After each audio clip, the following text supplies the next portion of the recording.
a retired sheriff's deputy friend of mine who also happens to be one of our pilots. Can they even spike strip this guy if they want to? I haven't heard any talk about that. And even he's not sure about this. He said it seems like it might be difficult. Even he was a little bit unsure of the protocol. And I haven't heard any talk about that. I did hear the CHP officers, though, on the channel there. They have a pretty good idea of what this guy looks like. And apparently he's wearing an orange reflective vest, something like maybe a construction worker, like someone that will work on a construction site or a Caltrans work site, something like that.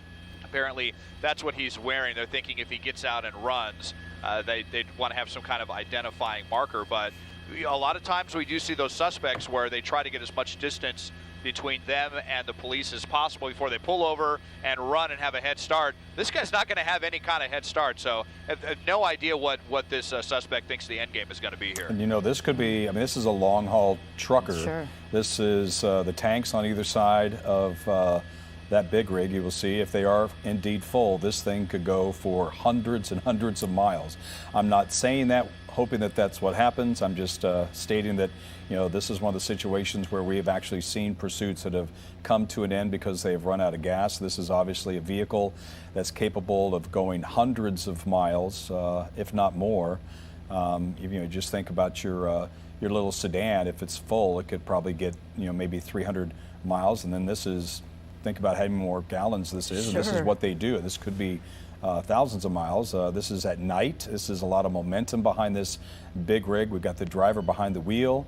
Obviously, Susie, it looks like they're not erratic driving, which is good. I mean, something that big, if they were maybe driving aggressively, there's danger to other people, but so far the streets have been somewhat clear, and we haven't seen any sort of aggressive behavior by the driver, and that's a real danger. Is anybody else, except for other big rigs, just think about a collision or this guy trying to make one maneuver to get out of the situation and all these smaller cars around. Sure, it's true. Desmond, where are we now? We are making our way into Northridge now, Susie. We're coming up, I believe, to Reseda Boulevard, leaving Granada Hills, headed towards Reseda. We're taking this chance to see if there's any way we can see in front of the vehicle. It's kind of dark, but you know, he's going so slow, it's really easy for us to get in the front. We'll see if we can maybe get eyes on the suspect to make sure that there's only one person in the vehicle. Here you see somebody just accelerating on the right, having no idea that they're, you know, next to the suspect of a stolen semi, somebody who, you know, took this from someone not too long ago. And again, still unclear if that was, you know, if it was essentially, if you would consider this grand theft auto, or if it was, you know, a carjacking, or if a weapon was involved, or what exactly the circumstances were. Not really able to see too well, just a little bit too dark for us, unfortunately. But we're just about 3 or 4 miles away from the Santa Susana Pass. And you know, I was thinking that as well, Jeff, just, you know, how much gas is in the tank. We know that these semis, even as big a gas guzzlers as they are, could go for hours and hours. So that's going to be another factor as far as, you know, how far this pursuit goes. Yeah, you just wonder, this is an 18-wheeler, and that's a situation where you have 18 wheels that need to go over spike strips. Now, that's a better opportunity, I guess, when you take a look at if they were able to do that. But they don't often do that on the highway because of the danger. You don't want to stop something of that size and that momentum. They got to get in position to do that. They got to get, you know, well ahead of this truck, obviously. They got to know, kind of guesstimate where they're going to end up if they don't, you know, transition to any other, you know, freeways. And then also they got to set up so that this driver doesn't see them. Also, and they usually there's don't so do many different things that they have to take care of first. They usually don't do that on highways anyway, because it's too dangerous with highway speeds. Boy, this is something, if you're just tuning in, this is what we're dealing with. This is interesting. You might be shaking your head going, what's going on? Is this some sort of escort of police of this semi? But no, this is a pursuit of a big rig driver. This all began at 5th and Indiana in East LA. Well, now we are in the Northridge area on the California 118 in Porter Ranch now. And as we understand it, the driver, the original driver of this big rig, lost control of the vehicle somehow. This was a victim. We don't know exactly how they were able to steal it, but somebody hopped in and stole this 18-wheeler. And the victim, if you will, followed the 18-wheeler and followed the big rig and called CHP until they were able to intercepted, and that's where we are now. And this started about 15, 20 minutes ago. Yeah, and apparently they got a pretty good look at the suspect, at the driver here. He's wearing an orange reflective vest, like some sort of perhaps construction vest. We don't know if he was maybe on the job somewhere and was wearing that, or maybe he wore that to, I don't know, to attract attention. We don't know. But at this point, we know that this person knows how to drive this truck. So that certainly, raises the mystery of all this, of how this person, first of all, was able to steal this truck. Was the driver, as Desmond was talking about, perhaps sleeping in the cab, and maybe they got in somehow, broke into the truck? Maybe this person used a gun to carjack this person. A lot of questions tonight still.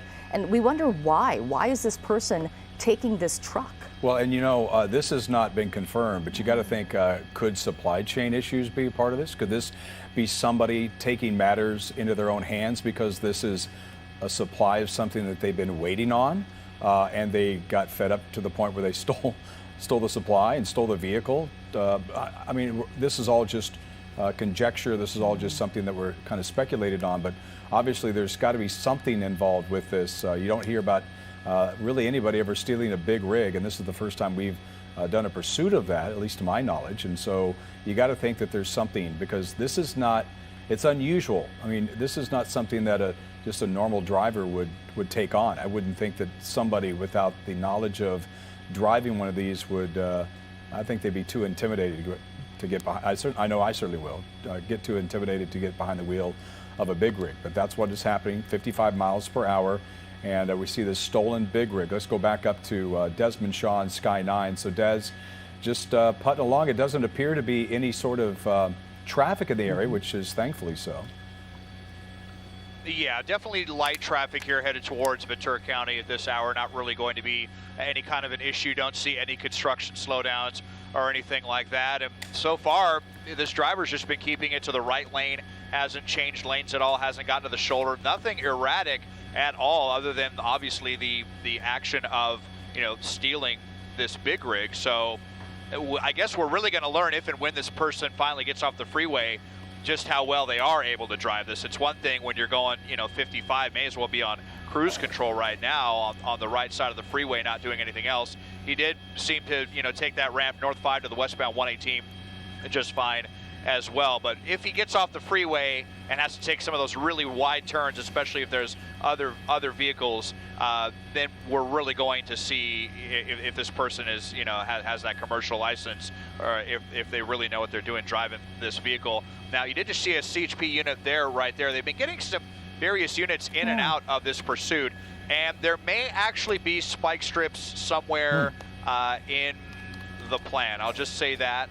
Right now, there has been some chatter about that. It really may be the only way to stop this vehicle, other than waiting for it to run out of gas, and who knows how long that could take. That could take us, all the way up to the Central Coast, or if this person, had topped off the gas tank before this vehicle was stolen. Sure, and that of course depends on how much gas again and how far this truck can actually go. A CHP official who is actually not a part of this chase telling me right now that pit maneuver, of course, out of the question, and probably okay to spike strip as long as a supervisor actually approves it. So that is interesting. Other than that, they say that they will just wait until this truck runs out of fuel. So this is a truck with IFS food service on the side. We do not know the reason why this big rig was stolen. We just know that it's part of a pursuit right now. There's a lot of talk about maybe this is related to the supply chain. We do not know that. We haven't confirmed that. We're sitting here just kind of guessing as to why this might have even happened. It could have been something as simple as just somebody wanting to steal something. That certainly could be the case. But this is a very odd pursuit. We don't see this very often. This is a big rig driver that is being pursued by CHP. It began at 5th and Indiana in East LA. We understand the victim of this stolen vehicle called police, called 911, followed the vehicle, and then CHP was able to come up and to start the pursuit. And again, IFS Food Service is this truck. And you see there, this is now on the 118, pursuit of that stolen big rig. That's all the information that we have right now. And Susie, you had something? I'm sorry, Des, you had something? No, I was just listening in here on CHP and their tactics and whatnot.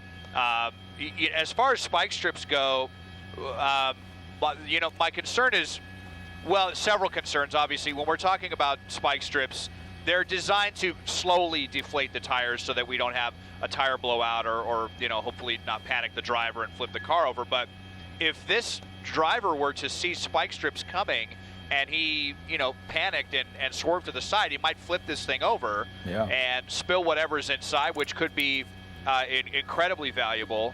And in fact, what we're actually hearing now is that they may be backing off of that spike strip idea because for some of the concerns that I just mentioned, and they're not sure what is inside of this vehicle. I mean, it says IFS Food Services on it, so there could be anything from, perishable foods on board to any kind of, restaurant supplies, or I can't imagine there's anything, toxic in there, but it's just too big of an unknown, and also trying to predict how, like I said, how this driver is going to react. They don't want to cause a massive crash on the 118 and have it shut down for hours. So we'll see what else they're thinking about, but it sounds like they do not plan on using spike strips at this point. Yeah, there's a lot of momentum behind this vehicle, just going the 57 or 50 miles an hour that's going right now here at 118 near the exit 32, the Rocky Peak exit. This is now in Simi Valley.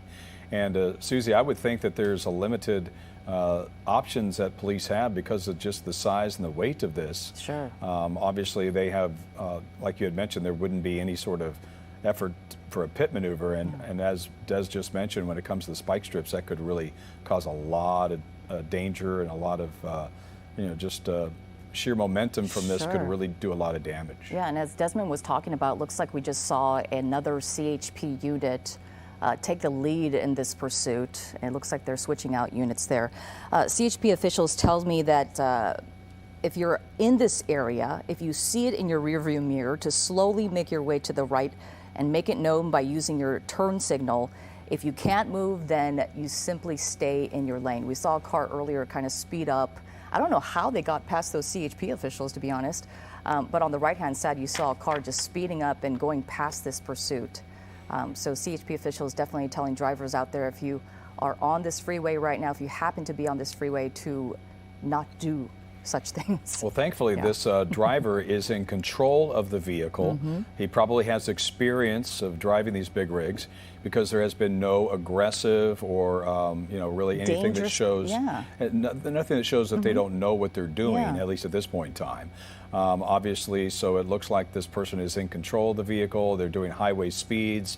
There hasn't been any movement, erratic behavior from the driver, from lane changes or anything like that. And this is a lot of real estate, Susie. I mean, this is not something that you could, just turn off the highway, get on a side street, and then bail out. I mean, this is going to have to be probably on the highway. If they do tend to get off, they got to make sure it's the right type of exit, or they could jackknife. I mean, there's just a lot of issues.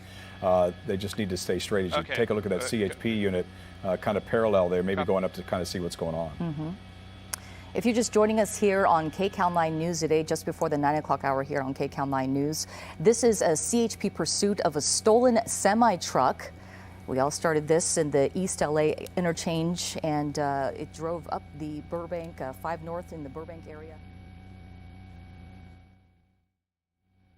And Okay, this is KCAL 9 News at 8 o'clock. We're going to transition over to Juan Fernandez and Pat Harvey on KCAL 9 News at 9 o'clock as they pick up this breaking news story of a CHP in pursuit of a stolen big rig.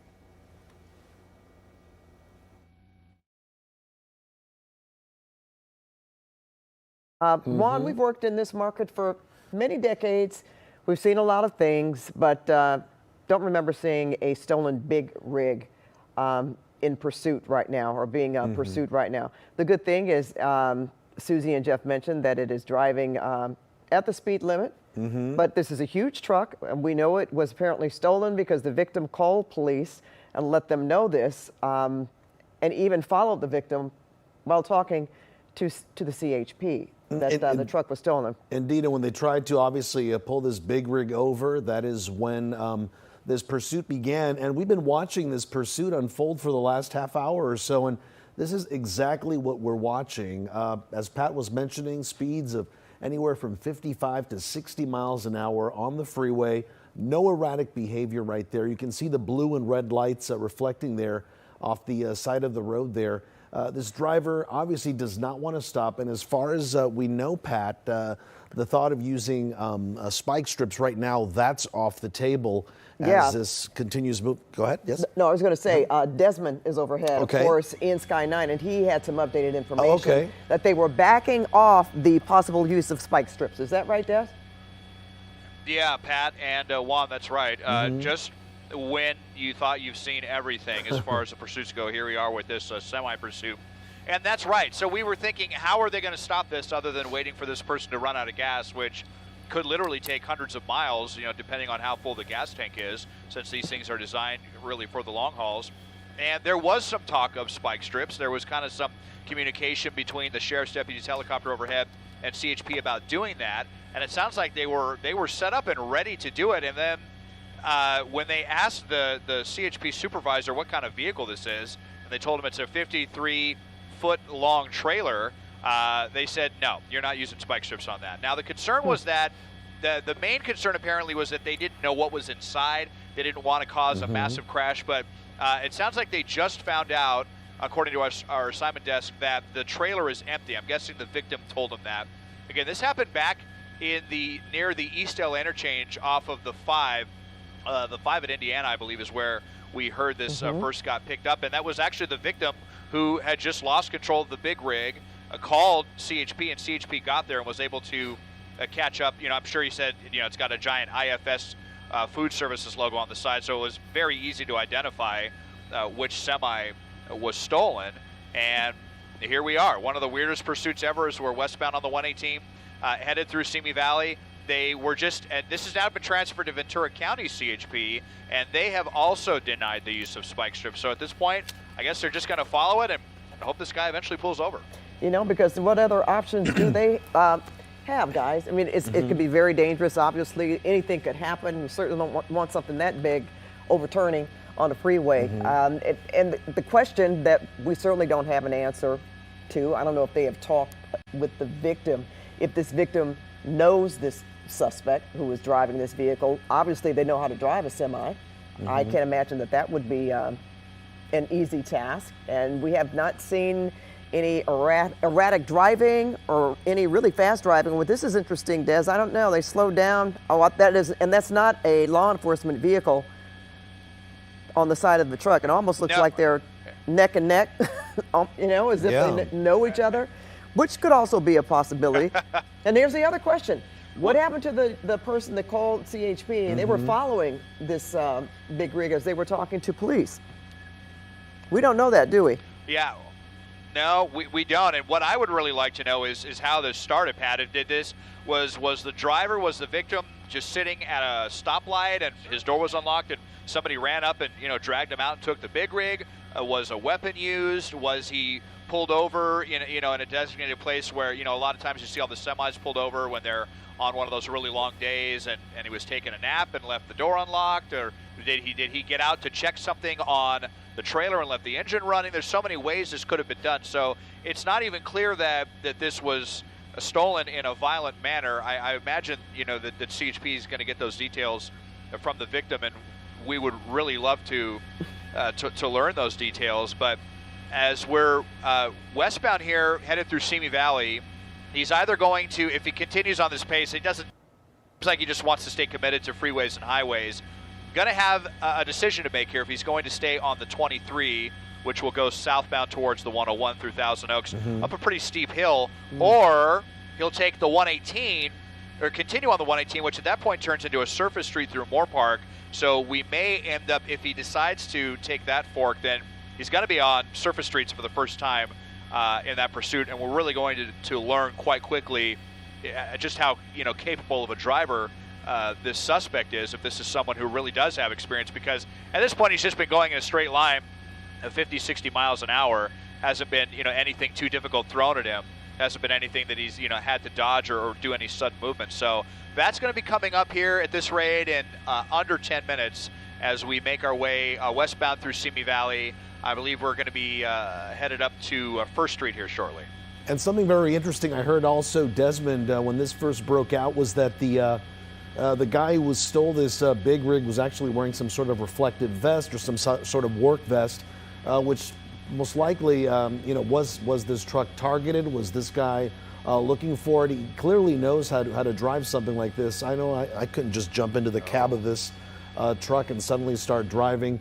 And as Des is mentioning there, Pat, soon, in just a few miles, the 118 will actually turn into surface streets there. And with the size and the volume of this truck, it's going to be real dangerous. I mean, you just don't turn these things on a dime. It could be very dangerous. Oh, there's no question about that. And let's think about who wears reflective vests. Workers. A lot of workers that are working on the freeway. So that's very interesting. And if this is true, I don't know exactly if this adds anything or not, but this IFS Food Services, I believe they're out of Bell. I believe they're headquartered in Bell, California, and obviously they would have probably offices all over. But again, Desmond, listening to what Juan had mentioned, and also jumping off of your prediction of what could happen here in terms of the choices that this person would have, getting on the 2023 and then hopping over to the 101, or just taking the 118 until it turns into, I believe, Moore Park Road, or a surface. That's right. Surface street in Moore Park. But we've been watching this for, certainly this started in the 8 o'clock hour, shortly after 8:30 maybe, and we've been on this trajectory from the 5 freeway, well, actually starting in East LA at 5th and Indiana Street, then on northbound 5, and then on to the 118 freeway. And this is where this truck, this driver has remained. Such a mystery, Desmond. Well, Pat, we did just learn some potentially new details here from our Intrepid assignment desk. Really appreciate getting this information. It sounds like this truck was actually taken from the company's yard. So we know that this company is based in Bell. It's unclear if they have maybe an auxiliary yard somewhere closer to Boyle Heights, because we first heard about this 5 at Indiana. So that's just south of the Eastdale interchange. But what I'm thinking is, if their yard is in Bell, which is more off of the 710, maybe they came north 710 by the time it was reported to CHP was on the northbound 5. So you got, I don't know, this is kind of starting to kind of get the wheels working here. We've got someone with an orange reflective vest, and this was stolen. Stolen out of the yard of the company. So very interesting. Was this a disgruntled employee or a former employee or just somebody? It's really weird to me that we have those two things connected. Someone wearing, like a construction vest, and So, and while I was just going on and on there, Pat and Juan, we didn't see it happen so quickly, but apparently they did use spike strips just now. It happened really quickly, just back there. I think it was under that overpass right there, which is why we missed it. So we'll see if that was successful, how many tires it hit. You know something, guys? And yeah, go ahead, Pat. No, I was going to say, I noticed, I didn't say anything because I thought that maybe there was traffic ahead of this truck, but I noticed him slowing down a bit. He was driving at, well, he's picked back up now, but for a moment there, it was at 38 or something like that. So I was wondering if, if something was happening at that particular moment that he started driving slowly. But then again, I don't know, it could be the traffic ahead of him. But very interesting, Des. I mean, we've seen spike strips on a freeway before, especially when they're not driving, extremely fast. They've been in position. But as you were saying earlier, it'd be kind of dangerous for them to actually, to deploy something like this with Here we go, Pat. We're going to play that once again. Let's take a look. Right here, as you mentioned. And that's where the night sun came on. And I was going to ask Des about that, because that was the first time See how he dropped? See the speeds drop? Indeed.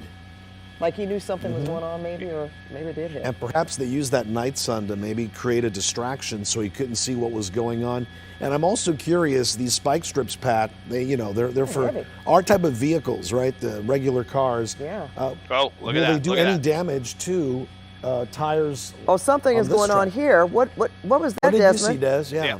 Yeah, Pat. So I was just about to tell you that it was successful. They hit the driver's side front tire. Look at that. There goes the tire right there. Wow. So rolling right off the freeway. That's not something you see too often. So this guy does not have a driver's side tire. How much longer can he keep this up? It's one thing when we're talking about, you know, a passenger vehicle here that's not carrying a lot of weight, and even though this trailer is empty, this is still a lot of weight that we're talking about, and you can see he is beginning to slow down a little bit.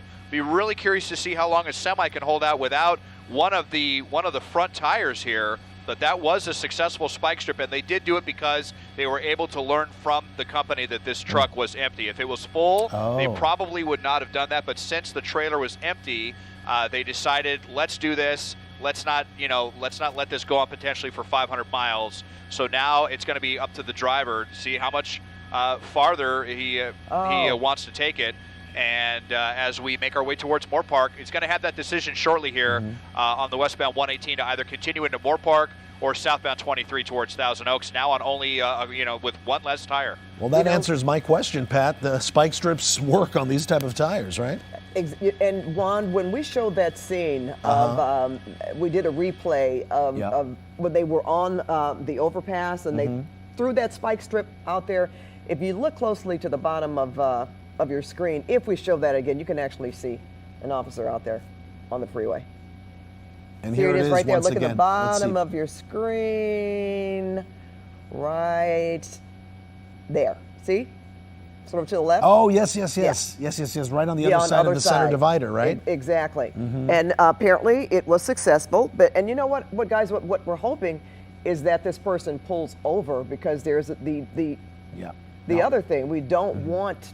You know, for this truck is obviously damaged, but we certainly wouldn't want to see it, fall over. I've seen that before. A semi overturned on the freeway. Could easily tip over. We saw one last week, right? In Yeah. the neighborhood, tip over. That's a big mess and so difficult to move. So which may be the case here anyway, right, Desmond, Juan? I mean, if the truck can't, move on itself, of course maybe they would tow it. Does it look like it's pulling towards the right side there, Desmond? Des, you there? Desmond is probably getting... Sorry about that. No, that's I got right. You get now. some information. Yeah. So no, now he's over in the right lane. He's kind of going between the left and the right lane. I'm just wondering how well he's going to be able to control this thing. You can see smoke now coming from underneath. A couple of sparks now beginning to flicker as well as this truck is on the rim. At least one of those tires, it has been lost.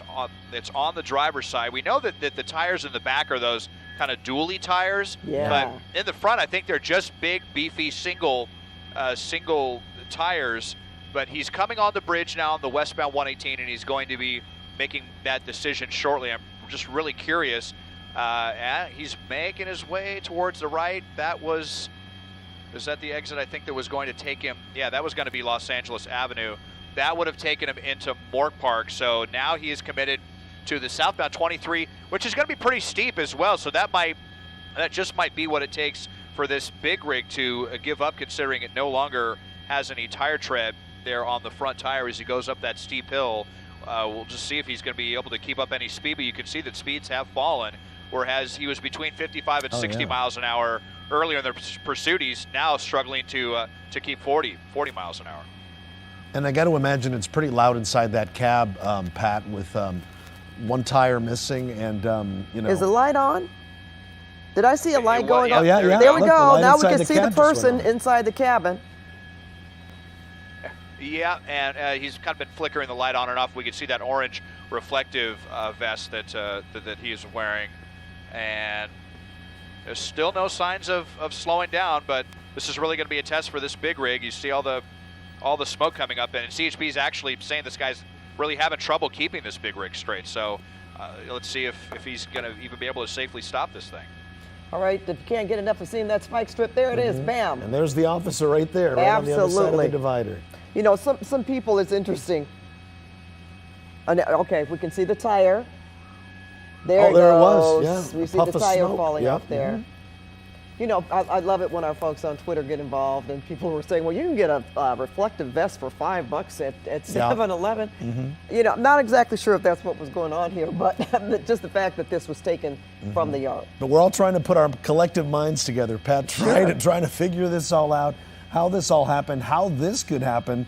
I mean, just stealing a truck this size, now we do know it is empty. There is no load in there, which makes it a lot lighter. And now we do know that that front driver's side tire has been blown out. Driver is on the rims right now. Speed's pretty much cut in half. He was going around 60 miles an hour on the freeway not too long ago, and now he's down to what, 33, 32 miles an hour. So eventually he's going to run out of time. Well, he knows how to turn on the lights. Yep. And people are going to laugh about that. Let me tell you something. True. I've been in a car that's not mine before, and I go, wait, where are the lights? Yeah, where are the how do you turn on? interior lights, right? Oh, yeah. Hey, okay, you guys are laughing now. Has that happened to you? It certainly has happened to me. Or I'm not sure how to turn on the lights or, you know, the air conditioning button. Where is that? Especially in a new car or something like that. Right. Something So you're not familiar with.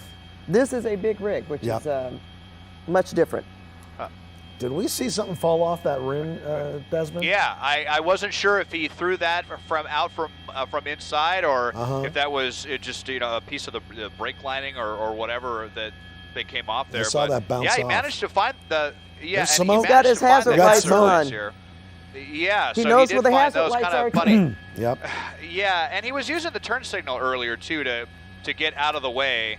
So, kind of oddly curious for someone that allegedly stole a semi, and we have this shortage of truck drivers, shortage of containers, and now we're going to be short one more truck out there after they take this container in for evidence when this pursuit finally does end, and try to repair the rims and the brakes on this poor semi.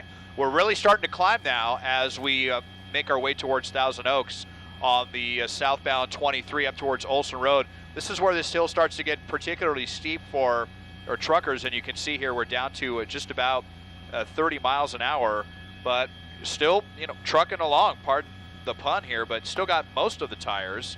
But you would think, the front driver's side tire would be particularly important, but it continues here as we are now making our way into Thousand Oaks. Yeah, I think that's the thing with the dualies, right? Those rear tires really, they can go for much longer. And you can probably lose one tire and still keep going, right? Keep going.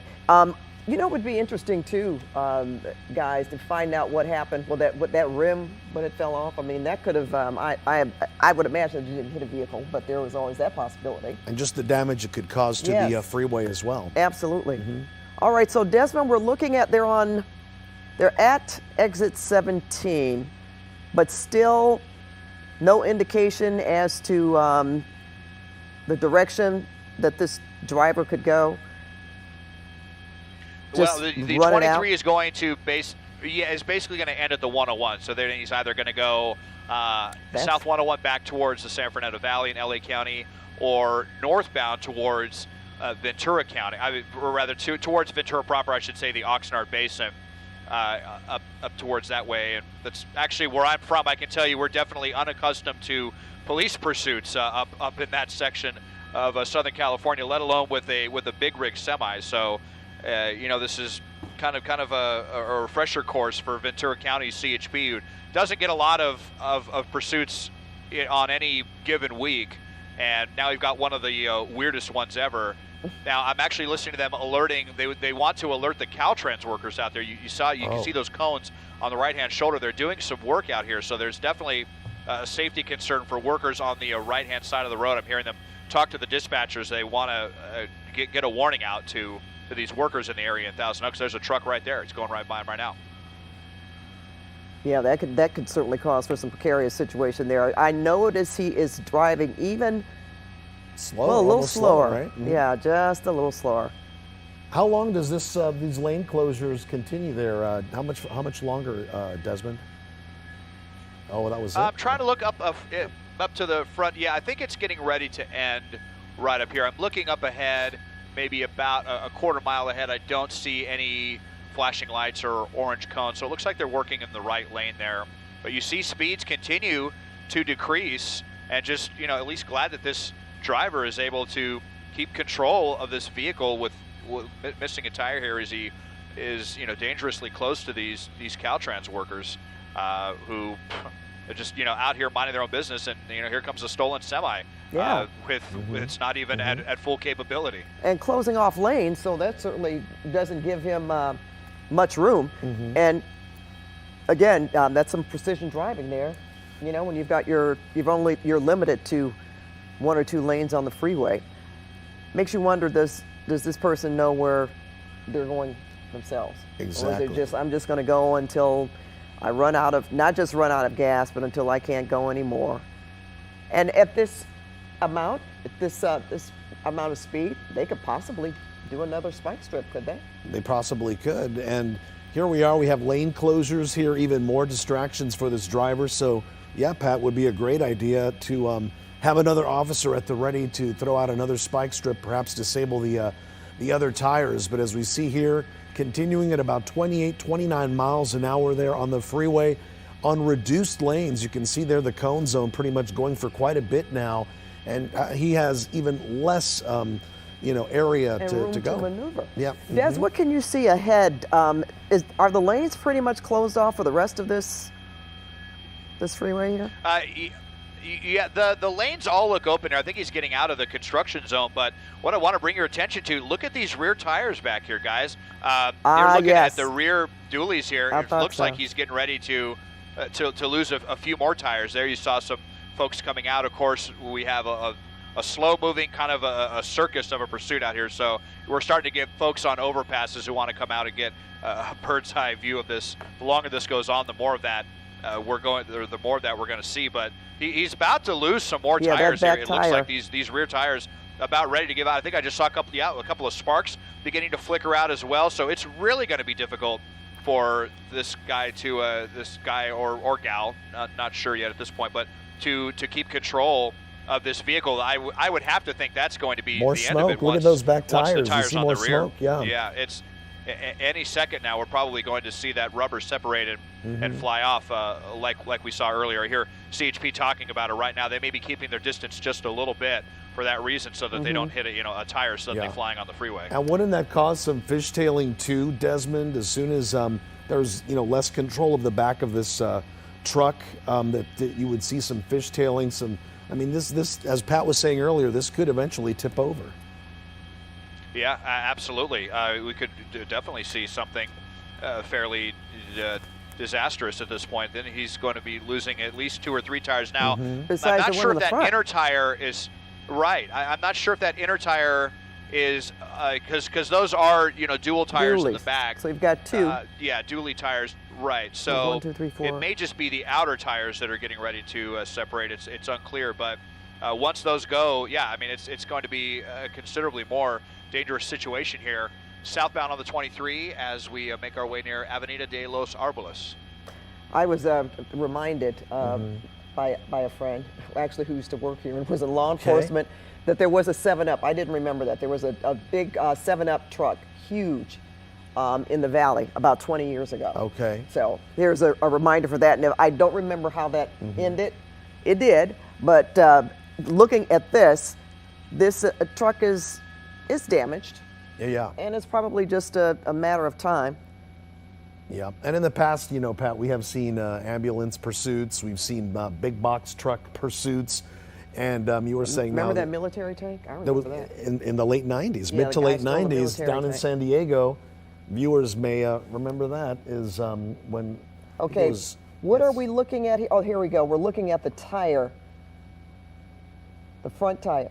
That's the tire apparently coming off right there in the white circle there. We put it there for you to take a look at. And we know that the back tires, at least the back tires are now on the outer tires, right, Desmond? We're not exactly sure about those that are on the inside, but the outer tires seem to be damaged, and certainly the front, at least one front tire on the cab looks like it came off.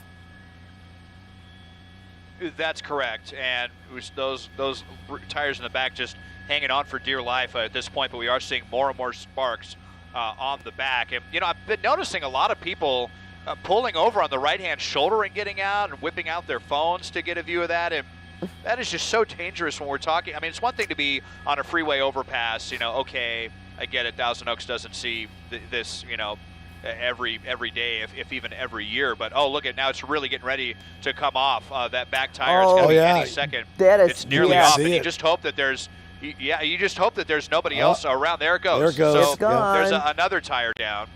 So he's down at least 2 tires, and I think the tire right behind that, the Looks far like rear it's tire, gonna go too. might be getting ready to go as well. And this just puts so much more pressure on the other tires. So, you know, we might begin to see some of those fail. I think I just saw maybe some more rubber come out from underneath the bottom of the container as well. So getting extremely precarious, and yet we continue here. Southbound on the 23, this driver even down several tires now, as dangerous as this is, just refuses to give up. And again, well, it got his hazard lights on, but you know what? That is a hazard at this point. All right, now look at the speeds now. Really slowing down now, huh, Pat? Yeah, maybe, you know, I mean, how much farther can you go before the truck is just completely incapacitated? But you know, let's look at what could possibly happen here when this truck stops. If he doesn't get out right away with his hands up, officers certainly are going to wait, I would think, Desmond, before they approach this vehicle as big as it is. Yeah, they're not going to have a good view inside the cab just because of the shape of the vehicle. I don't believe they have a helicopter over right now because the LA County Sheriff's Deputy's helicopter actually ran out of gas. They had to run back to base to get more fuel. I didn't hear that they were getting anyone from Ventura County overhead.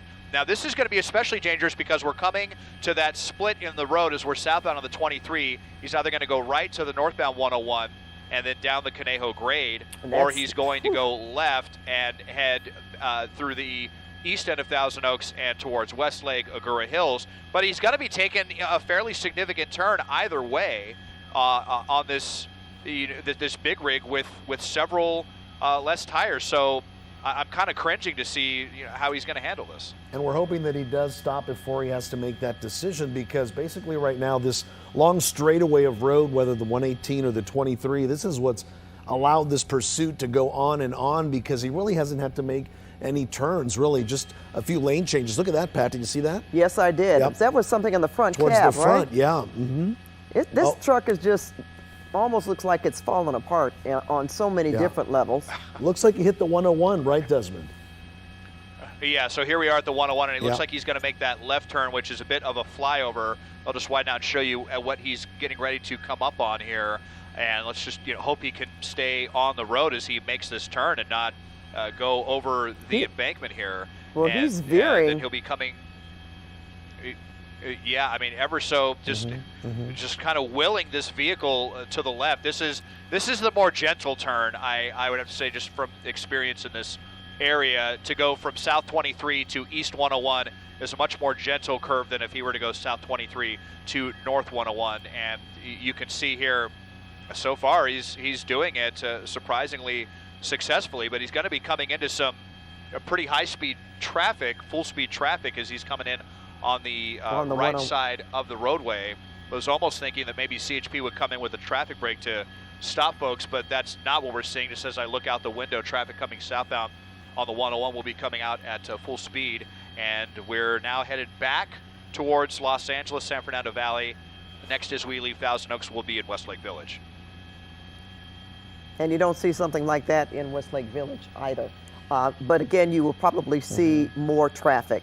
But we have seen this driver now make that maneuver, make the turn back onto, he's going to be on the 101 freeway, still driving very slowly. And I don't know, it almost looks like the back of that truck has dropped. Well, Pat, I've just been told that we have apparently a video of a second spike strip being deployed. We're going to show you again right here, and this is possibly, there it is. That's what we saw, Pat, kind of a jump up from the front of the truck. Oh, Remember we were talking? We thought this truck was falling apart. Well, so that was actually yet another spike strip. So let's see what happens over the next few minutes or so. It really didn't take too long from that first spike strip for us to see some of the damage that it caused to that front driver's side tires. So we could possibly see more, and we already know, Pat, those outer rear tires are already blown out. Yeah, and you can see the white rims. If you take a good look, you can see the white rims of the See, is that part of that spike strip still caught on the... He's dragging something there. In the spike strips. So I think they did maybe, again, earlier initiate another spike strip there that we didn't see. And, kudos for CHP. They're almost like able to camouflage themselves when they're along the right side and then just kind of jump out and take care of this. And we just have to hope that when this big rig does come to a stop, that it stops upright, and that this car doesn't, or this driver doesn't try to do anything rash and turn the vehicle and flip it over. And this maybe will be an example of really good protocol for stopping semi pursuits in the future. But still going along, he's down at least 3 tires, all of them on the left side, the outer tires on the dual set on the rear, and then that front driver's side tire, which he lost a long time ago. And I can't believe this guy. It looks like he's actually going faster somehow, despite having less rubber on the road. Our speedometer is showing he's up to about 42 miles an hour when he was struggling to go 30. And I mean, we're kind of more on level surface now. So yeah, this it continues. We've got part of the spike strip flailing there out in front of the cab, and sparks flying all over the place. A lot of smoke starting to kick up as well. But still, even with got the hazard lights on, but keeping it to the right, and no signs of giving this one up. We're talking about, but you wonder what the determination is. I mean, after all of that, because we know how these things end, right? Yes. The determination, because it's going to end, and you're probably going to have to stop on your own. See that? Look at that. No, that's something else. That was another tire. I just think more of that truck is falling off. Yeah. Yeah. Now, so I just wanted to get to the other side of this really briefly to see if all of these tires are intact. So now we're on the passenger side, and it looks like all those tires are pretty well intact. So we'll go back to the driver's side and keep an eye on all the sparks flying out. But I just wanted to come and see what the situation was on. Oh, no, you know what? No, look at that. I'm pretty sure he lost the passenger side as well. So he has no tires at all in the front. This is amazing to watch a big rig as heavy as these big rigs are. No tires on the front of this thing. He's got, he's down several tires on the back. I just cannot believe that this truck is continuing to get along. And when I was staring at that passenger side tire, Desmond, when you were showing it, it almost looked like it wasn't moving. So my guess is he's probably just dragging this rim down the freeway. I would expect to see more sparks if he did, but obviously not. And there was that second spike strip once again showing you there on the right side of your screen. When we saw that happen live, we thought it was actually more of the truck falling apart, but it was yet a second spike strip that they deployed. And as you see here, the big rig here continues on the southbound 101 freeway, still in Thousand Oaks. Yeah, he's at Lindero Canyon Road, and that can be there are quite a few businesses on Lindero Canyon Road. And you know what? Someone else has put up this question, Desmond, for you, in terms of if something happens, like these tires, if they really spark. Right.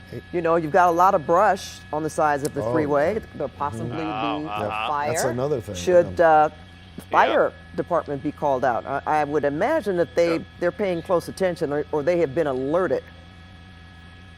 Because that is a possibility. That is an excellent attention to detail. Well, right? Gosh, I hadn't even thought about that, and I haven't heard CHP talking about anything like that, but we know that some very serious brush fires have been started that way. I'm thinking of one in particular in Canyon Country that started, that grew to at least 500 acres, and it was because of a chain that was dragging off of the back of a truck. So, fortunately we don't have the Santa Ana wind conditions right now. We had the rain last week, and all the sparks we've been seeing have been coming out of the driver's side. I haven't heard any talk about anything like that, but I imagine that CHP will be keeping an eye. I'll just widen out and show you. So we got a lot of units back here, and unit in the back would have a pretty good visual if he saw a spark basically start a little fire on the right side of the freeway. We're not going to be in any super brushy areas until we get into Agoura Hills, or Calabasas, I should say.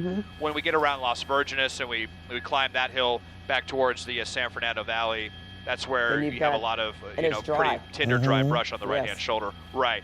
So, but fortunately the sparks are kind of flying onto the freeway to the left. So far anyway, not to the right, although he is missing that tire on the front passenger side. So, but excellent attention to detail there for sure.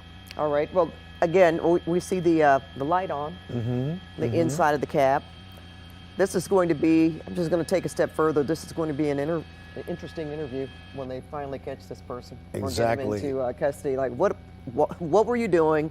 Why did you Why did you do it? Right. Why did you take it in the first place? And why continue to drive with all of these obstacles against you? More importantly, you're missing tires. And a vehicle this big, Pat, it's not like you can just kind of hide in traffic. This is something so high profile.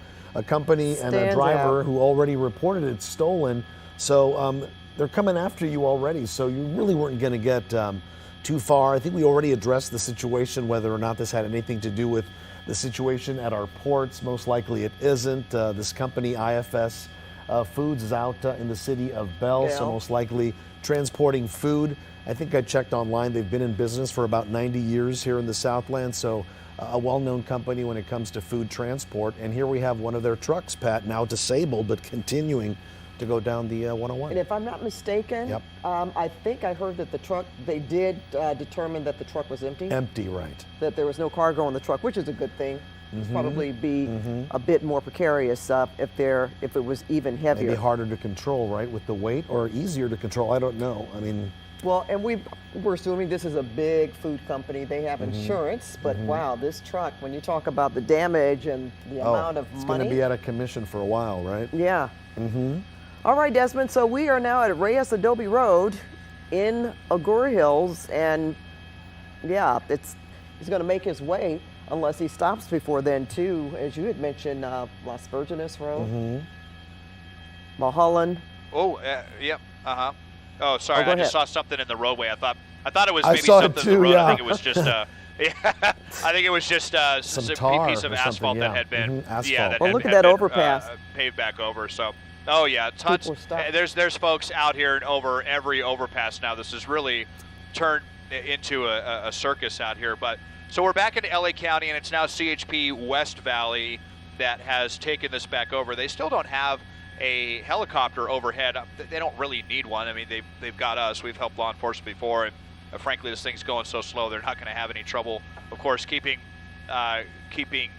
tabs from the ground. Although, actually, well, I just say that, and thanks, our assignment desk just alerted me that there is actually still a Ventura County helicopter on the way here, and there's also, I believe they said, a LA County Sheriff's Deputy's helicopter coming here as well. So you've got several agencies that are going to lend some air support. They maybe just want to see how this unfolds more than anything. It's really just turning into a curiosity. Starting to see a lot of jokes flying around Twitter about this, but I mean, it's still a very dangerous situation. This driver could lose control of this vehicle at any moment. We had also heard probably from the victim that this truck only had about a half a tank of gas in it, and wow, and no kill switch, I right? mean, now, yeah, and you know, that could still mean several hundred miles of travel. Although you have to imagine he's getting considerably worse gas mileage now that he's got, you know, maybe a couple of flat tires and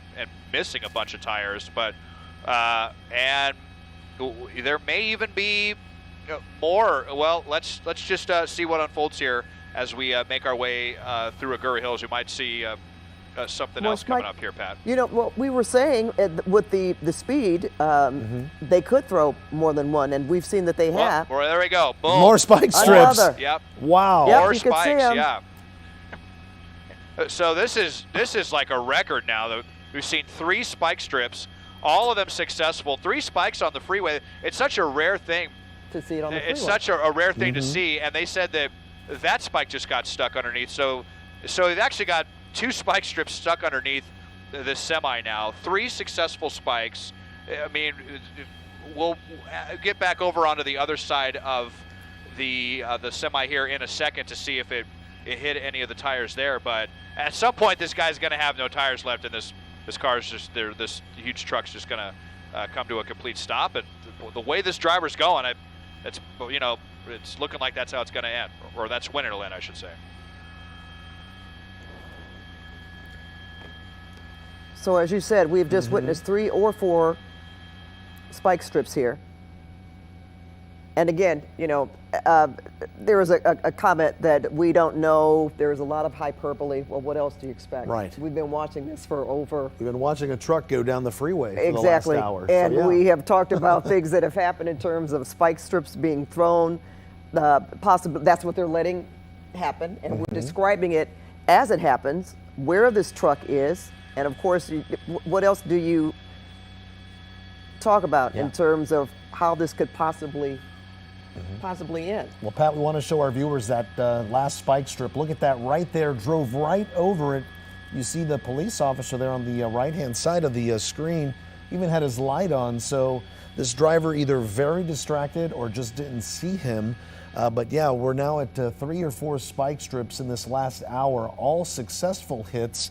And as Desmond was telling us, most likely he's dragging the last couple of spike strips underneath this big rig here, damaging several of the tires. And even with a half a tank of gas, it's amazing that this pursuit still continues 1 hour later.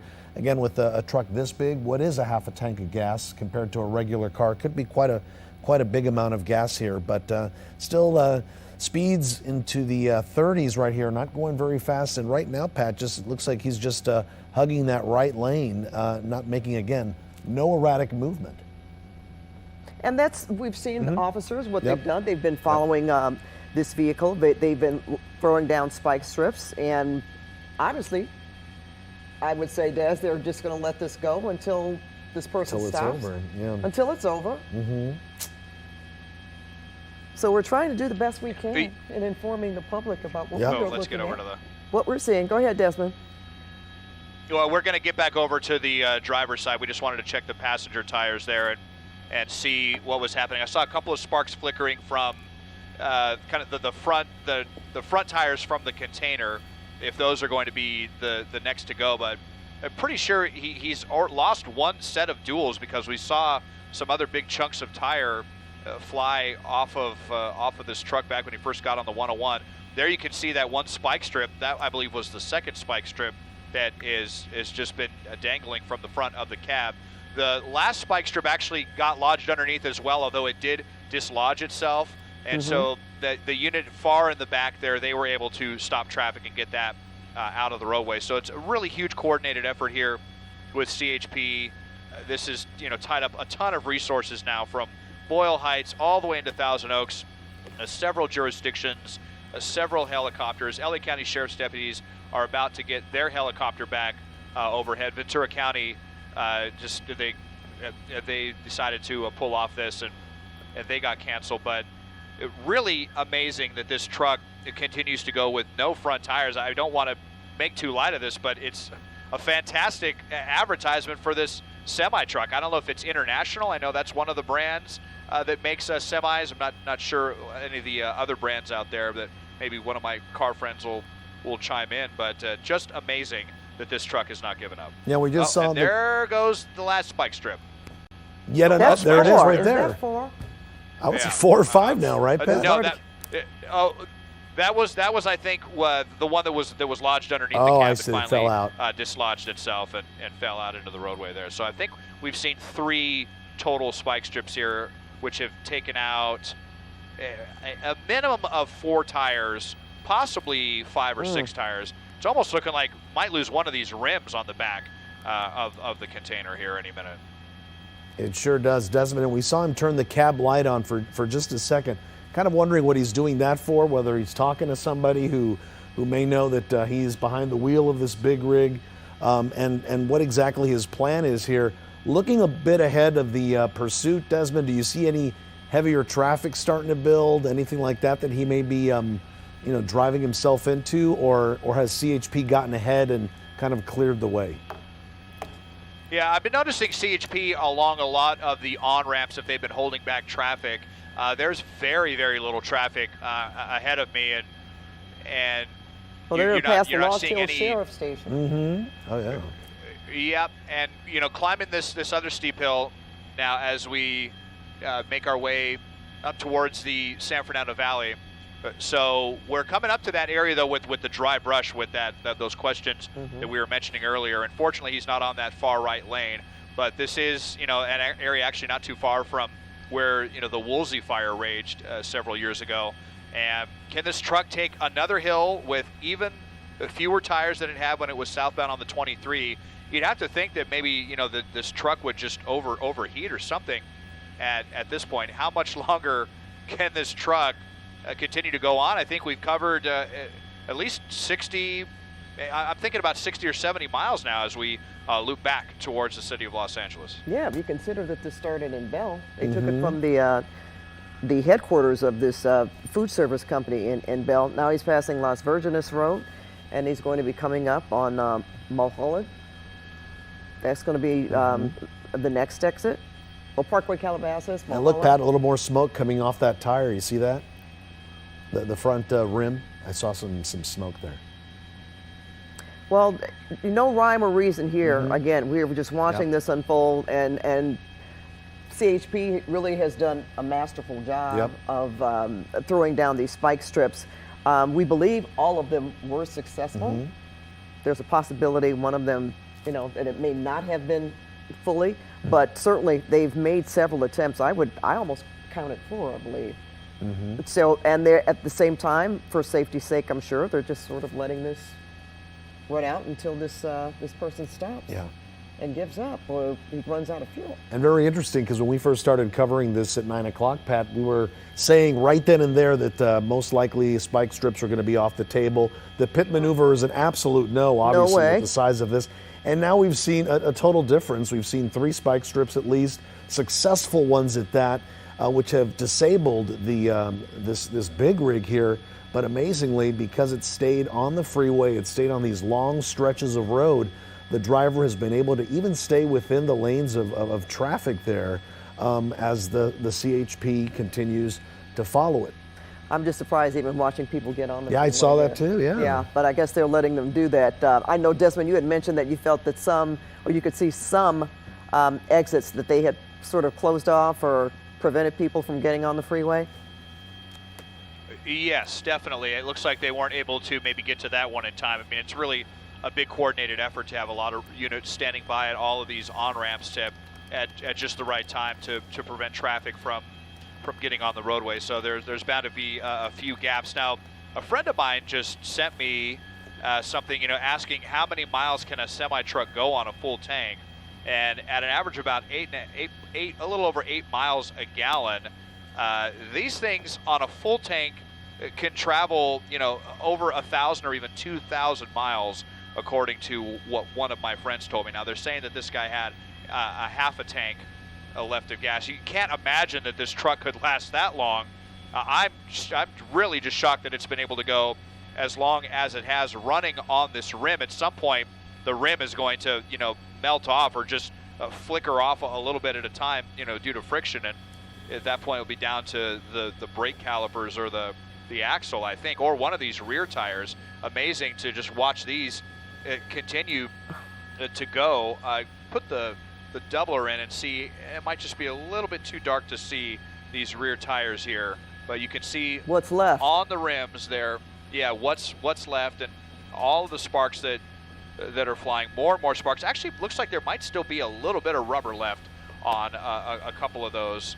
Some rubber just kind of hanging on for dear life on the back of this thing, but just the composure of this driver to continue to keep going like this. The writing is on the wall. What do you think you're going to accomplish? This is going to end one way or another. I guess he just wants to drag this out as far as he can before he goes to jail tonight. I say he, but kind of colloquially, it could be a she, but. Yeah, we couldn't really tell. We saw a little bit when the light was on the inside of the cab for a while. So now at Parkway Calabasas, it's going to come up on Mulholland. One thing's for sure, Des, I don't see how you take an exit. Right. I don't see, we think that this person is just going to continue to drive until he can't anymore. And there's a possibility they could even throw another spike strip down. Could they? They've done a great job so far, right? They have. But I'm sure officers are thinking too, okay, what's it going to take for this guy to stop? Yeah, that may be in the works down the road. I mean, you see how, you know, he's traveling slow enough at this point, and how perfectly CHP was able to, you know, telegraph all 3 of those spike strips with no problem at all. All 3 of them hit at least a couple of tires. I think this is only the 3rd or 4th time I've ever even seen CHP using spike strips on the freeway, and they've used 3 now in one pursuit. But that's just kind of the nature of this pursuit when you have a driver that's keeping, you know, everything to one lane and is going at such a slow speed. It makes it very easy for CHP to get out there in a pretty safe manner and throw those spike strips out. And yet, despite all of the success, it still drags on here as we're in the West San Fernando Valley, coming out of Calabasas. A lot of sparks there just coming out of those rear tires. So how much longer can they hold on? And drag it on is right, Desmond. We're about an hour and a half plus into this pursuit right now, and we have a very disabled big rig right here continuing to go down the freeway 101 southbound at Parkway Calabasas, exit 30s you see there on your screen. Right now, speeds 30 miles an hour for the most part, not veering too much from that, and passing exit after exit. And as you were saying, Pat, not going to take any of them because and that very difficult. That is that would be a difficult turn for a semi that big. And it's you know, one thing to note that the driver seems to be, we have seen inside a couple of times, seem to be pretty calm behind the wheel. We haven't seen any erratic movements that this person could be agitated in the least, and has certainly kept control and of calm, this vehicle very calm. for the most part. Now, is that you, Desmond, or is that? No, I apologize if maybe you heard an alarm that I had No, set we're talking up. about the night sun. The night sun. Is that from your no, that's not from us. That's from LA County Sheriff's deputies. They've gotten their helicopter back. That's how long this has gone on, is that they had run out of gas back in Simi Valley, and they went all the way back, filled up their tank, and were able to get back overhead. And that just tells you how long this pursuit has been going on, and how much longer can this pursuit continue. We're talking about getting off of the freeway. Well, here comes somebody who has no idea what's going on here. They're going to slow down, and then this person as well, if they saw the lights coming or if they wanted to stop and get video for Twitter. Who knows? I know we're seeing a lot of that, but yeah, we at this point we really don't want to see this person get off the freeway, because it's going to be pretty difficult for him to stop this car. I mean, even though he's going 25 or 30 miles an hour, if you've got to get off the freeway and then suddenly slam on those brakes, well, those brakes are not going to be slowing down tires anymore. They're slowing down metal on concrete. Yeah. So that could create a whole other hazard. So the best case scenario is just going to be that he's going to run out of tires, or the truck's going to overheat, or he's just going to get tired of controlling a big rig that only has about maybe half of its tires, and this thing will just come to a slow stop. Well, I almost thought he was driving even slower now. The next exit he's going to be coming up, he'll be in the Woodland Hills area if he continues to travel.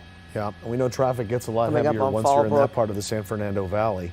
Coming up on Fallbrook Avenue.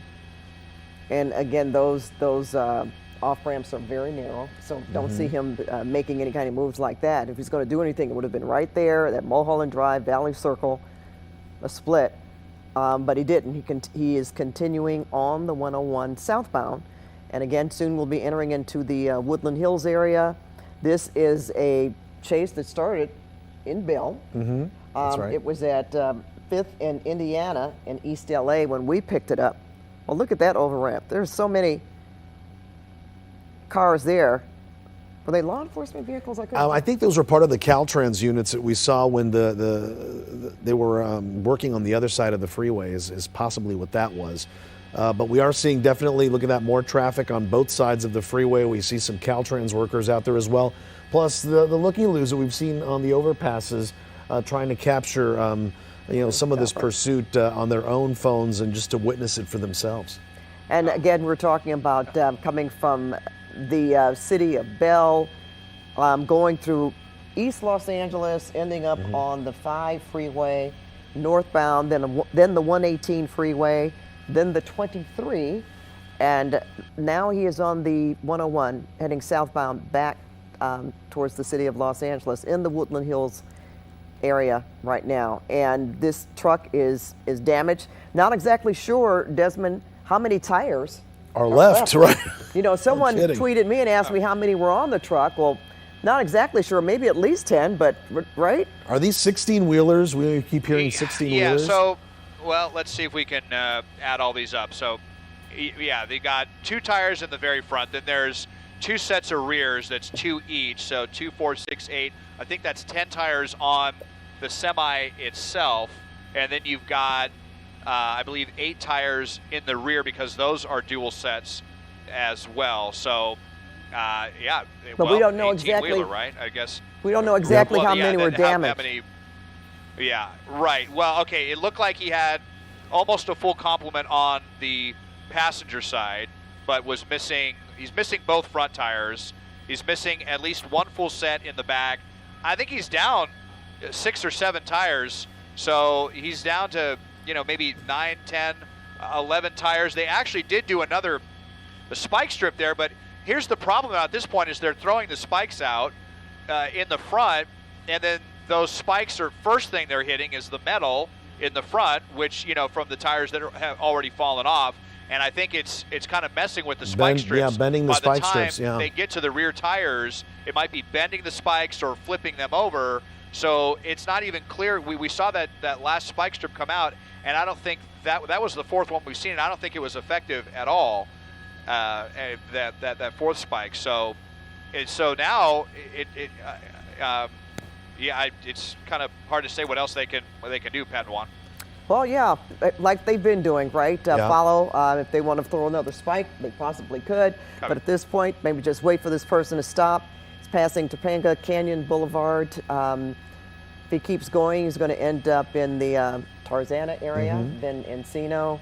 And I'm just naming the possibilities of what lies ahead. But we're not exactly sure at this point, just as I'm sure CHP is doing the same thing, paying close attention. They've got several units that are following this truck, the LA County Sheriff's helicopter. Oh, look at overhead. that. Well, now, see that? That was the most sparks that we've seen. The biggest during fireworks this we've seen so far. Would you say, Desmond, did something come off? No, I don't think anything came off there. It was just maybe he hit a pothole or something there, one of the rear tires, and yeah, there was a good little flurry of sparks coming out of the rear. Well, you know, the CHP has really done a great job at damaging this truck here, this big rig. As we're watching it continue to go down the 101 freeway there, a stolen truck from the Bell area, as we've been reporting, and it's been going on. We're going into more than an hour and a half, Pat, that we've been following this, More right? than an hour, and we have been the only station on this particular pursuit. That's right.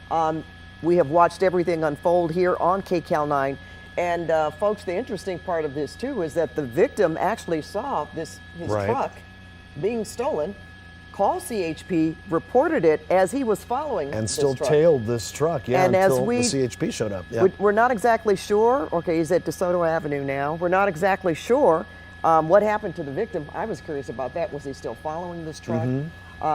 Did he know this person? We don't know that for sure. Was this another employee that worked at Bell? So a lot of those questions have yet to be answered, but this has been a very unusual sight, and then certainly, I guess, a class on just how far these semi-big rigs can travel.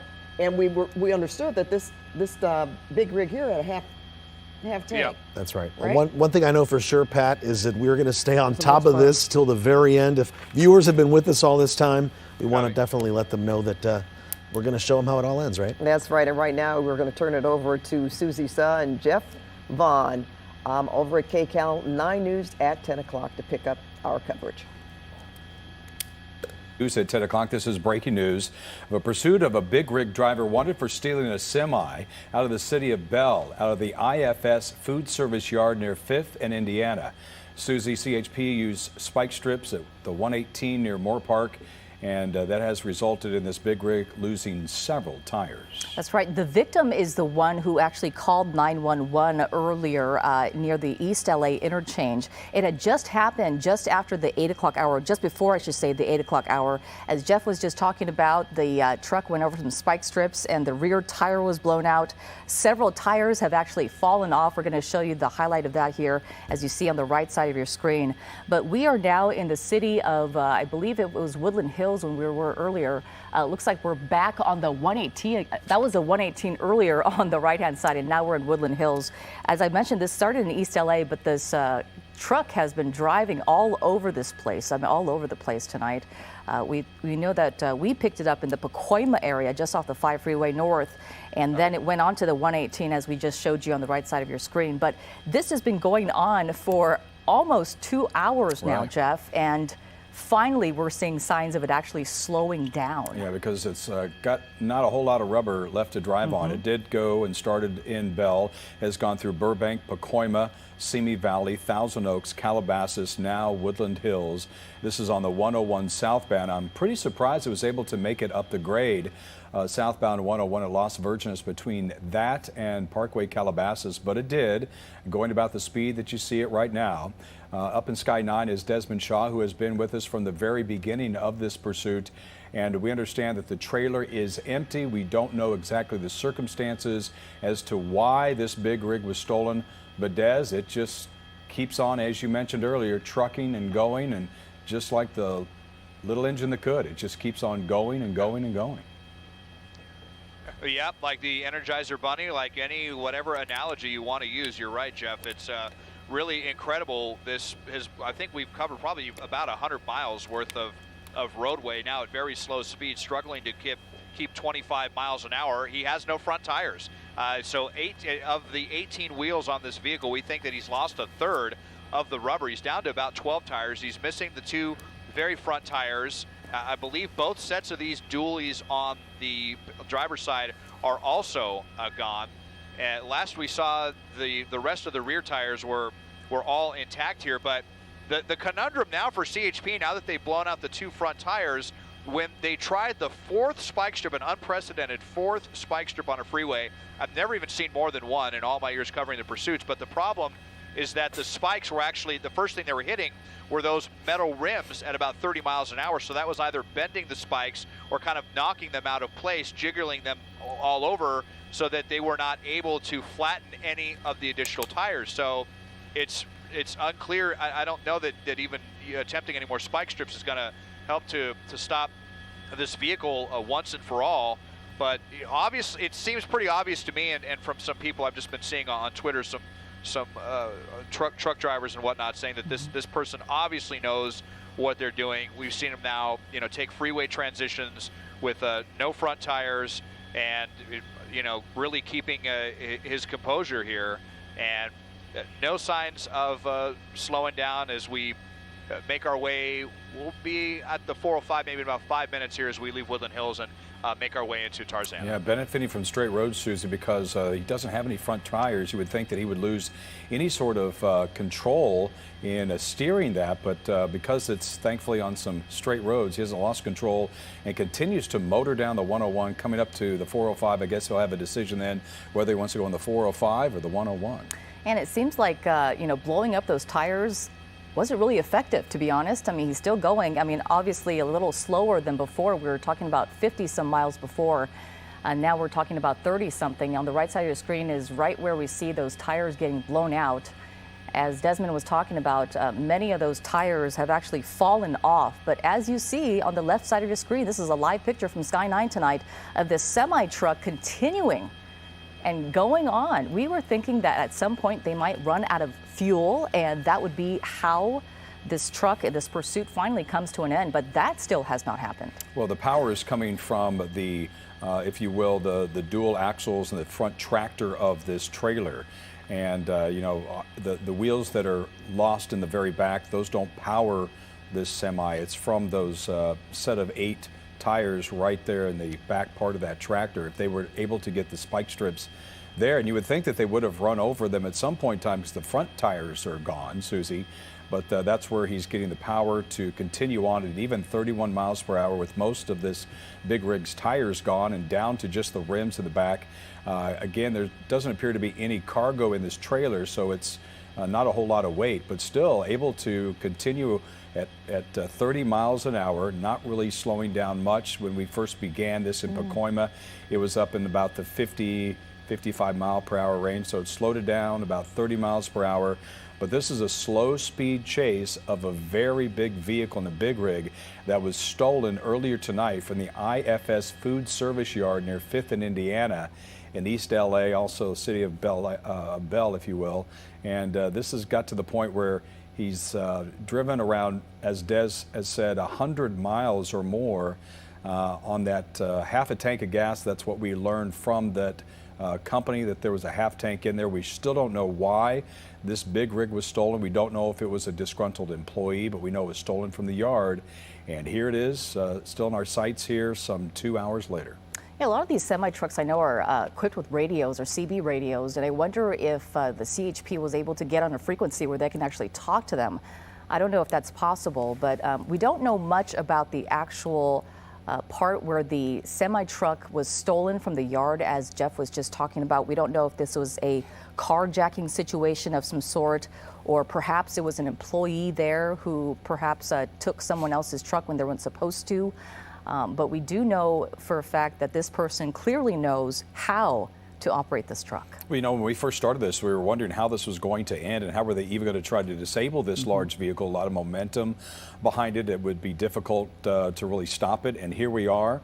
They have slowed it down. They've been able to slow it down. But let's go up to Des and Sky 9. Des, how are they going to stop it? Yeah, that's a good question. I think I'm hearing them chatter right now if they want to attempt any more the spike strips, but you hope it's not just going to come down to running out of gas, because if that's the case, that might, you know, put us in another state before this is over, because even on a half tank of gas, this thing may be capable of going, you know, more than 500 or 600 miles on a half a tank of gas from what I've been seeing people tweeting me about this. So and the last spike attempt was, you know, completely unsuccessful. So yeah, how it is really a conundrum for a CHP if they're just going to wait for this guy to stop. That could tie up a lot of resources for many more hours before this finally comes to an end. As we're eastbound on the 101, and he's just been keeping it as straight as possible. And again, the problem with the spike strips now at this point is, you know, they took out the front tires, but those are really just for control, for steering. I mean, if he were to try to get off the freeway and make a sharp turn, that would certainly, I would imagine, be pretty complicated by losing those front tires. But as far as propulsion, like you were saying, Jeff, they're coming from the rear of the semi itself. And so all 8 of those tires are still intact, and that's how you continue to go on, even though these tires right here look like, you know, they could fall off at any moment. You know, we're only going about 25 miles an hour, so even though it looks like there's almost no rubber left on those rear tires, if any, we're at such slow speeds that this could still go on for a while longer. Yeah, this is a tractor trailer, so the front being the tractor, and if he lost the trailer, he could still continue on because the power is to those 8 tires in the back of that tractor. And Susie, you hate to think about something like that, but it is empty, and those rims on the back are just on the light load. Yeah. So I'm not convinced that this is going to end anytime soon, because he just keeps going. And unless they were able to deflate those tires in the back part of that tractor, this may go for quite a bit longer. Yeah. Now, I was texting with an LAPD retired sergeant, and he was just talking about some possible scenarios of what could possibly happen, what could they possibly do if it is in fact approved by a supervisor. And he was talking about possibly shutting down the entire freeway, shutting down all lanes, locking it down, just having the truck on the freeway, obviously, along with the CHP officers, and possibly bringing in like what, you know, might be like a SWAT Bearcat, right? What they might use an armored vehicle to actually push the cab, if you can imagine that. I mean, that's how strong those vehicles really are. They could actually do something like that, but of course that would be upon the approval of a supervisor. Yeah, they'd have to get in front of it and then try to slow it down. And then if you decided not to, I don't know, would it be kind of a tug of war sort of a thing, one pushing the other? But that would be pretty drastic, I would think. And you would have to completely, as you mentioned, Susie, clear the highway, because that would be a safety issue for anybody who was out there. And we certainly have seen a lot of people on the overpasses, those looky-loos that continue to follow this and watch this. And you would have a lot of manpower then at that point in time to shut this highway down completely. And to get one of those Bearcats, I would assume that that might be one of the last straws that they could use in the quiver, if you will, to maybe slow this down. I don't think they're quite there yet, but boy, it just continues to drive here, this big rig, and we know that the driver obviously is very capable. We assume that this is somebody who is adept at driving. We saw that they had one of those fluorescent vests on, like a lot of truck drivers do. Whether or not that's the case, but we know that he's wearing that. And obviously, we've been following this long enough, Susie. We haven't seen any aggressive, crazy behavior from the driver, like he doesn't know what he's doing. He's kept it under control despite the spike strips. I understand 3 at least. Could get that confirmed with Des, but I lost the rear set of tires, I lost the left front tire first, and just down to rims, and still keeping it under control.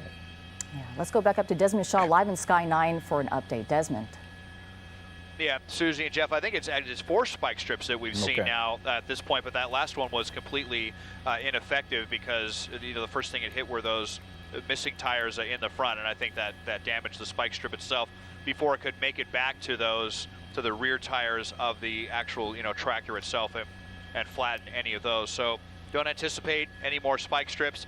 Interesting what you were saying, Jeff, about a Bearcat and using that to shut this down. That's a really interesting idea. I don't think we're going to see that.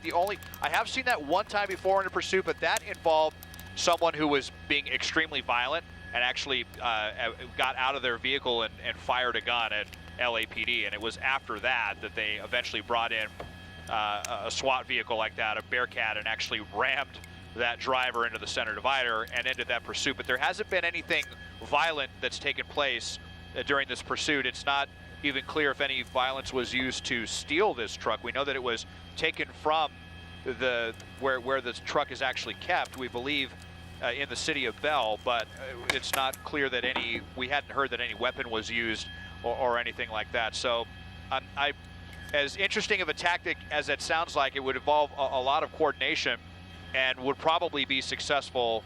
I haven't heard of anything about them using a Bearcat to shut a situation down like this. Another thing that's interesting is, this driver didn't even make any attempt to dodge any of those spikes. If he didn't see, they seemed pretty obvious when they were coming at him, those spike strips, and he wasn't driving very fast. And I was kind of surprised to see that he made no attempt to swerve out of the way at all. Maybe this is a driver that wondering if that if he knew that the spikes weren't going to be enough to stop this, and it wasn't worth swerving to avoid the spike strips or what. But that was just another thing that I noticed. Now, another thing, Jeff and Susie, I'm hearing CHP thinking that this van up here maybe somehow trying to get involved in this pursuit. They're talking about that white van, it sure and seems they want like to keep it's an eye trying on to it. slow And you can down. see, and look at now. You can see the spotlight overhead from CHP, and here comes CHP right now. They're going to come give this guy a talking to, tell him to get out of the way, let us handle this. Getting way too close to this situation. We've seen that before. We'll see what happens with that van, but now it looks like we've seen that before. People we've that actually seen. Think that they need to get involved in trying to slow this down for some reason. We've seen some pickup trucks that have been involved, the drivers that have tried to thwart these police chases. That's not a good idea. Of course, CHP going up there using the loudspeaker to tell them to move on. And Des, it looks like that has happened, but this driver, Susie, just content to continue to drive, maybe just to run out of gas and buy time. At one point in time, I thought I saw the cab light come on and off, and I've seen that earlier in our broadcast here, so I don't know if that means he's well, you see the headlights that are coming on and off now. See that? So I don't know what the driver is doing behind the wheel now. I think one of the things that we have to really consider is what's inside this truck, right? I think officials are really taking caution for that reason, I think, because obviously if there's something in this truck that could possibly harm the public, if they make contact with it. They don't know what's inside this truck right now. They don't know if this, as Desmond was talking about, we don't know if this driver is armed. We don't know how this person actually stole the truck. So, a lot of unanswered questions tonight as to why this person stole this truck and what's inside this vehicle. And is that the reason why this person stole this truck? Because they knew what was inside. Yeah, just because it says IFS food service on the side, it might not be full of strawberries. It might be full of something else. And it could be hazardous material or something like that. We don't know. We haven't had that confirmed. We do believe that the trailer is empty. But Susie's making a point here that we really don't know, and police officers have to take that into account. As it appears, he's on the right-hand lanes here, driving a little slower. We know that he's picking up now in Encino, has the opportunity to go off of the 101 to the 405 if he chooses to do that. Where is he now, Des?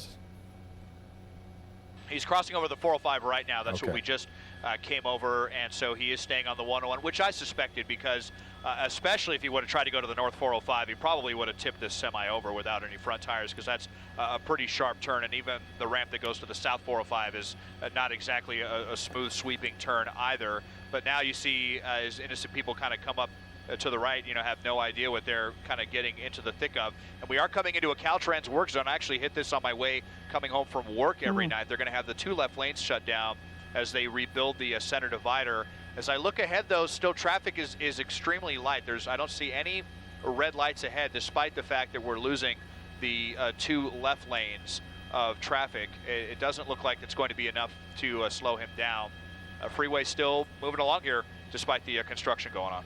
I just want to say one thing about when we saw that car, the white van, pull really close to that to the actual truck, and we thought, maybe it was trying to get involved in this pursuit somehow. I was just thinking how dangerous that is for the officer to have to even do something like that, because, they're always going to assume that people are armed, no matter what. They just have to do that for their own safety. So it actually forced that CHP officer to put himself in the line of fire. So, these are things that, obviously, we don't really think about as drivers or whatnot, but that's really dangerous. Yeah, and the driver has higher ground over these police officers because he's in this big rig up above them.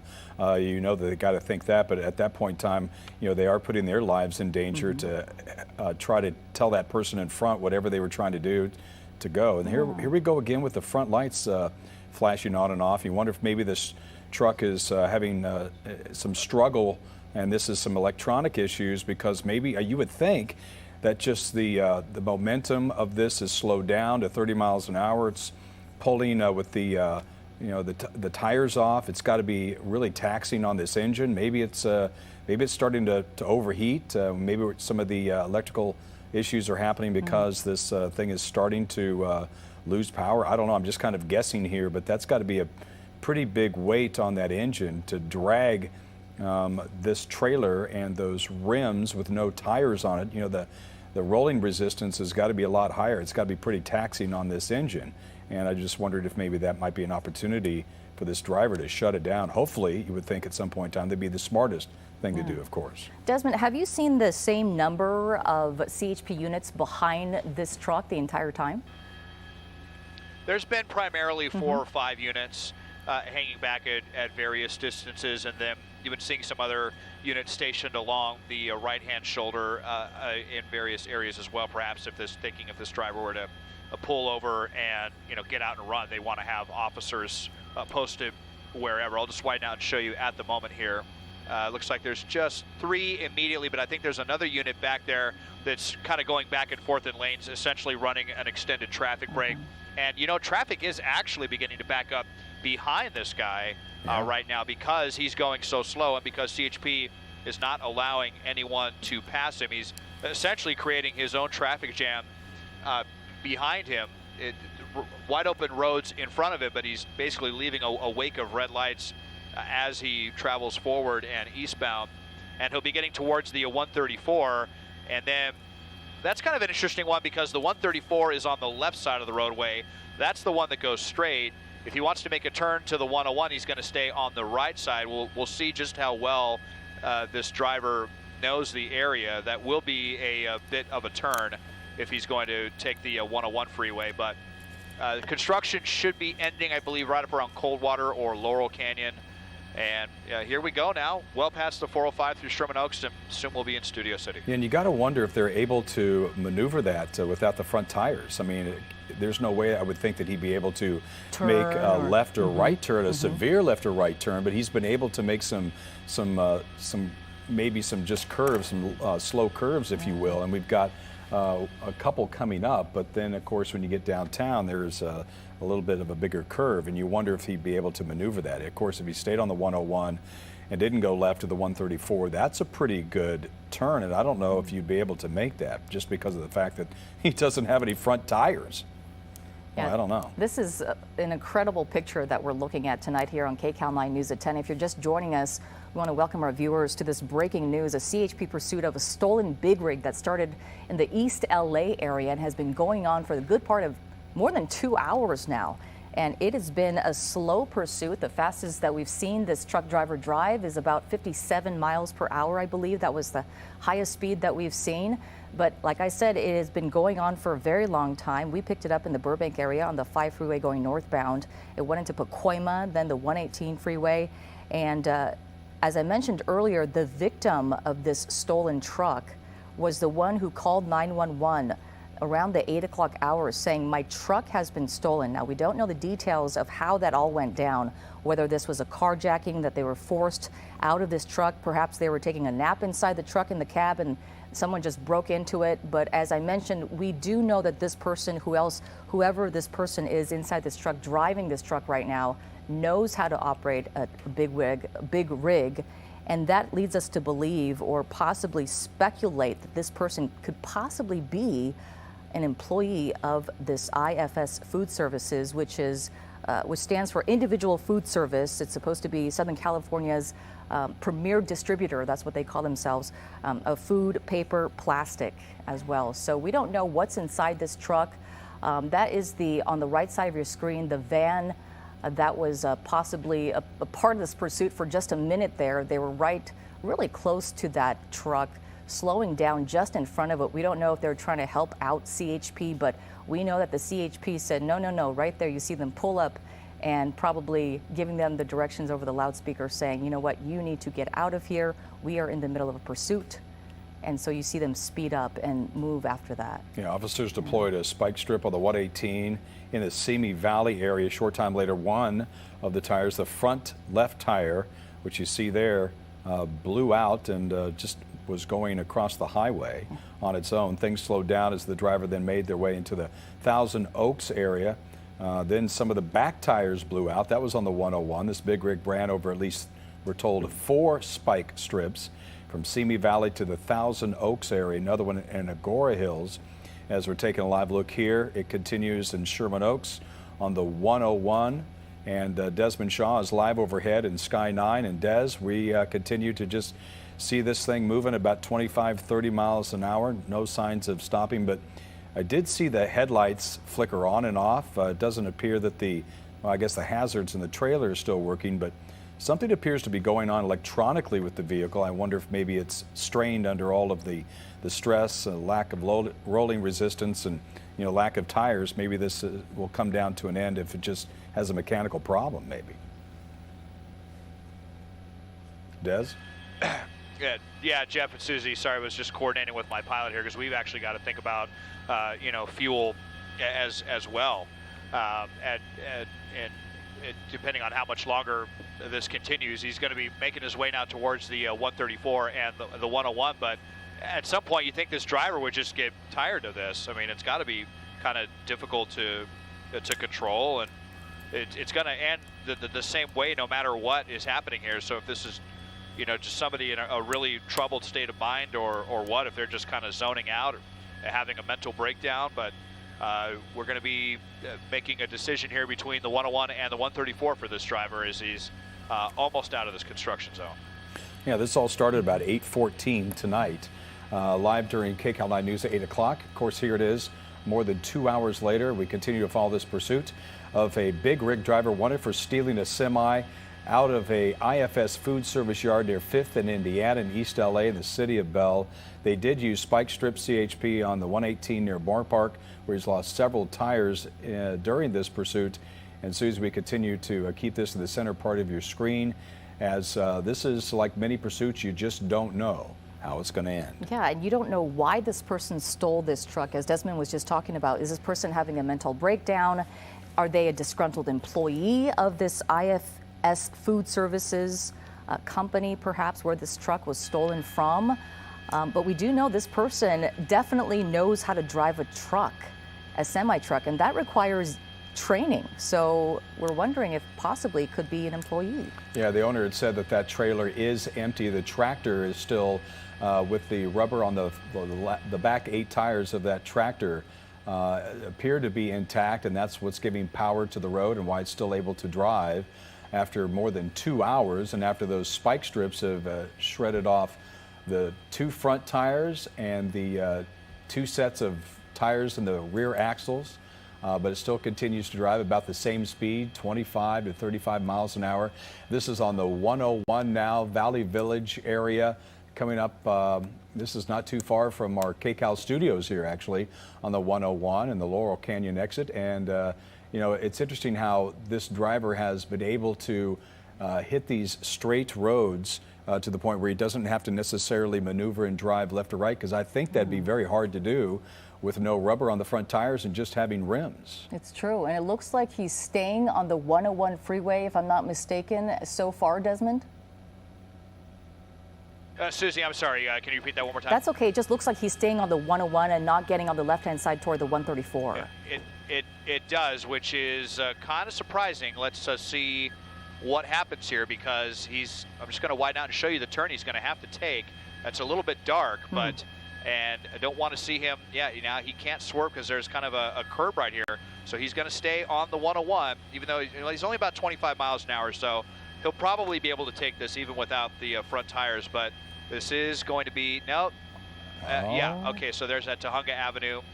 And we'll be coming around the turn just up here and downhill. So this is going to take us towards the tail end of Studio City, Universal City, and then over the Cahuenga Pass, and then down towards the LA Basin as well. Well, you know, there is a slight hill right there by Universal Studios that you wonder, with just down to the rims, it is getting power to those those 8 tires in the tractor. But we did see it was able to go. I actually didn't think it was going to get up that hill between Las Virgenes and Parkway Calabasas in Calabasas, but it did in the very same fashion that it's doing right now. But that is a smaller hill. It is a little more extreme, a little bit more elevation, if you will. And you just keep thinking that ahead that might be a reason why he would be able to slow down. But we haven't seen that yet, Susie. We've seen bigger hills that this tractor trailer and the driver of this stolen semi have been able to go up. Yeah, tires blown out, multiple tires blown out on the semi right now, and this is what we're seeing. They have certainly slowed down a bit, but not that much, I would say, for someone who has no more tire. I mean, on some of these wheels here. Right. And on the right side of your screen is shots from earlier this evening, I believe, what we're looking at. And on the left side is the live picture, but as we've been talking about, we have been watching this happen. On the right side of the screen is when the tires are actually blown out by the spike strips that we're talking about. But on the left side of your screen is a live picture. And when we talk about, 2.5 hours of driving, and we know that at some point this person is going to run out of fuel. It hasn't happened yet. We're talking about, consideration for our chopper for fuel right now, because it has been such a long pursuit and we've been covering it the entire time. But as we've been showing you pictures on the right side of your screen of those tires being blown out by the spike strips, you really got to give it to the CHP to even attempt something like that, because as we were talking about earlier, the protocol that is required to get these spike strips out there, it is not just that you throw a spike strip and then they go over it. You really have to get in front of this truck. You have to get in front of it enough, and you have to have enough time to put it out there. You got to throw it out there. You got to hide so that they don't see you, and make sure you're out of harm's way. There's a lot going on when you put down a spike strip, especially on a freeway that's not shut down. Yeah, and that driver didn't seem to attempt to try to get around the spike strips or anything like that. As you see some of the sparks flying from those rims in the back of the semi-trailer.